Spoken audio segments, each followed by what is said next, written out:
Hi అండి, నమస్తే. Welcome back to మన ఇంటి రుచులు. ఈరోజు మనం చిన్నపిల్లల నుండి పెద్దవాళ్ళ వరకు చాలా ఇష్టంగా తినేలా బ్రేక్ఫాస్ట్లోకైనా స్నాక్స్లోకైనా తక్కువ ఆయిల్తో అన్ని ఇంట్లో ఉన్న వాటితోనే హెల్తీగా చేసుకునే ఒక మంచి రెసిపీని చూద్దాం. ఇంట్లో ఎలాంటి టిఫిన్ పిండి లేనప్పుడైనా ఇలా ఒకసారి ట్రై చేయండి. టేస్ట్ చాలా బాగుంటుంది.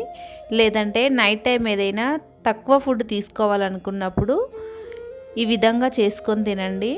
చాలా టేస్టీగా ఉంటుంది, హెల్త్కి కూడా చాలా మంచిది. ముందుగా ఇలా బౌల్లోకి 1 కప్పు గోధుమ పిండిని వేసుకోవాలి. అలాగే 1 స్పూన్ వరకు ఉప్మా రవ్వను వేసుకోవాలి. ఆ తర్వాత 1 స్పూన్ వరకు బియ్యం పిండిని వేసి అంతా ఇలా కలుపుకోవాలి. ఆ తర్వాత ఇందులోకి కొద్దిగా పెరుగును వేసుకోవాలి. ఈ పెరుగు వేసుకోవడం ద్వారా ఇవి చాలా మెత్తగా వస్తాయి. టేస్ట్ కూడా చాలా బాగుంటుంది. మనం అప్పటికప్పుడు చేసుకుంటున్నాం కాబట్టి ఇలా పెరుగు వేసుకోండి, టేస్ట్ చాలా బాగుంటుంది. రుచికి తగ్గట్టు సాల్ట్ వేసుకొని అంతా ఇలా కలిపేసుకొని ఇందులోకి కొద్దిగా వాటర్ని పోస్తూ పిండి అనేది ఈ విధంగా జారుడుగా ఉండేలా కలుపుకోవాలి.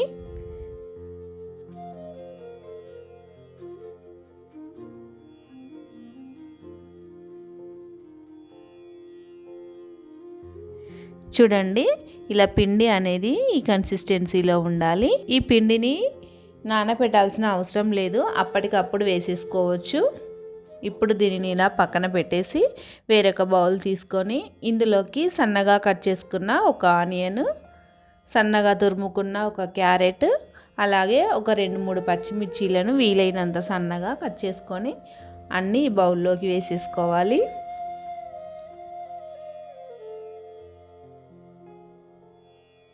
ఆ తర్వాత కొద్దిగా కొత్తిమీరను వేసుకోవాలి.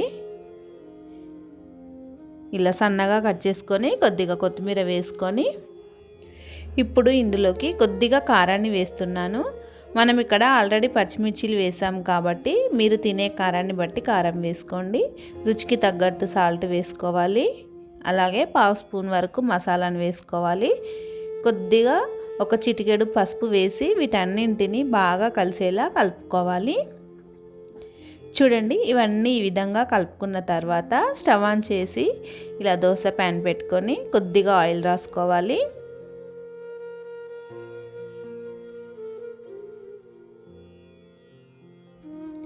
ఆ తర్వాత వీటిని ఇలా ఒక గరిటెడు పిండిని ఈ విధంగా చిన్నగా వేసుకోవాలి.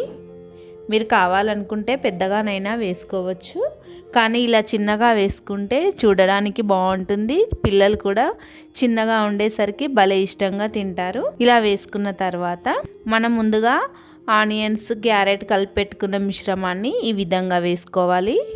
ఇలా వీడియోలో చూపిస్తున్నట్లుగా పెట్టుకొని మంటను లో టు మీడియం ఫ్లేమ్లో పెట్టుకుంటూ వీటిని బాగా ఫ్రై చేసుకోవాలి.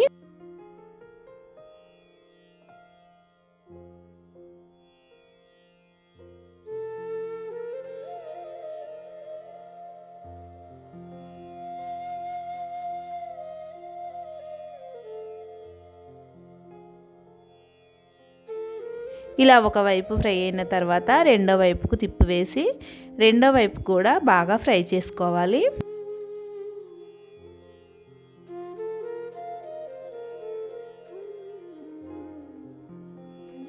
చూడండి, ఇలా రెండు వైపులా ఫ్రై చేసి ఇలా వేరొక ప్లేట్లోకి తీసుకోవాలి.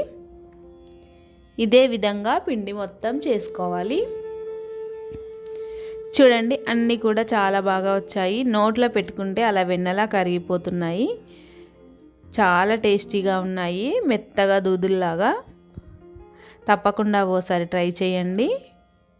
మీరు కావాలనుకుంటే వీటిని ఇలానైనా తినవచ్చు, లేదంటే చట్నీ కావాలనుకుంటే మీకు నచ్చిన చట్నీతో సర్వ్ చేసుకోవచ్చు.